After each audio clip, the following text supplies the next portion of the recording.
২০২৪ সালের ৫ আগস্ট ছাত্র জনতার অভ্যুত্থানে শেখ হাসিনা সরকারের পতনের পর দেশের রাজনৈতিক পরিস্থিতিতে বড় ধরনের পরিবর্তন আসে। ওই দিনই ঢাকা সহ দেশের ৩টি আন্তর্জাতিক বিমানবন্দরে প্রায় ৬ ঘন্টা ফ্লাইট চলাচল বন্ধ রাখা হয়, যাতে তৎকালীন সরকারের ঘনিষ্ঠ বা সংশ্লিষ্ট কেউ দেশ ছাড়তে না পারেন। পরিস্থিতি স্বাভাবিক হলে পুনরায় ফ্লাইট চালু করা হয়।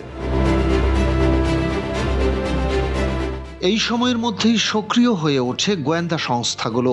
জাতীয় নিরাপত্তা সংস্থা এনএসআই, প্রতিরক্ষা গোয়েন্দা মহাপরিদপ্তর ডিজিএফআই এবং পুলিশের স্পেশাল ব্রাঞ্চ এসবি যৌথ সমন্বয়ে একটি স্টপ লিস্ট তৈরি করা হয়। তালিকাভুক্ত ব্যক্তিদের দেশ ত্যাগের ক্ষেত্রে অতিরিক্ত নিরাপত্তা যাচাই ও ক্লিয়ারেন্স বাধ্যতামূলক করা হয়। এরপর থেকে বিমানবন্দরে একাধিক ব্যক্তি বিদেশ যাত্রার সময় আটকা পড়েন। গোয়েন্দা সূত্র জানায়, এই তালিকায় সাবেক ও তৎকালীন আওয়ামী লীগ নেতা, সংসদ সদস্য, মন্ত্রী, বিভিন্ন সহযোগী সংগঠনের নেতৃবৃন্দ, প্রভাবশালী ব্যবসায়ী, শিল্পগোষ্ঠীর মালিক, ব্যাংক খাতের ব্যক্তিত্ব এবং অর্থ পাচারের সন্দেহভাজনদের অন্তর্ভুক্ত করা হয়। একই সঙ্গে কিছু সাংবাদিককেও সম্ভাব্যভাবে তালিকাভুক্ত করা হয়, যাদের বিষয়ে গোয়েন্দাদের আশঙ্কা ছিল তারা বিদেশে গিয়ে রাজনৈতিক পরিস্থিতি নিয়ে প্রভাব ফেলতে পারেন। তবে সময়ের সঙ্গে সঙ্গে এই স্টপ লিস্ট ঘিরে স্বচ্ছতা, মানদণ্ড ও আইনি ভিত্তি নিয়ে প্রশ্ন উঠতে থাকে।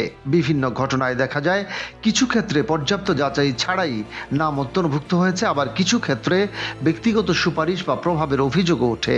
ইমিগ্রেশন প্রক্রিয়ায় হঠাৎ করে বিদেশ যাত্রা আটকে দেওয়া বা দীর্ঘ জিজ্ঞাসাবাদের ঘটনাও আলোচনায় আসে।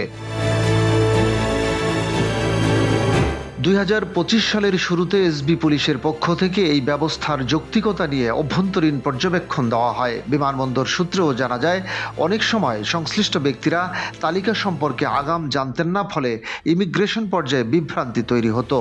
অন্যদিকে গোয়েন্দারা দাবি করেন, জরুরি পরিস্থিতিতে দ্রুত সিদ্ধান্ত নেওয়ার অংশ হিসেবেই এই ব্যবস্থা নেওয়া হয়েছিল।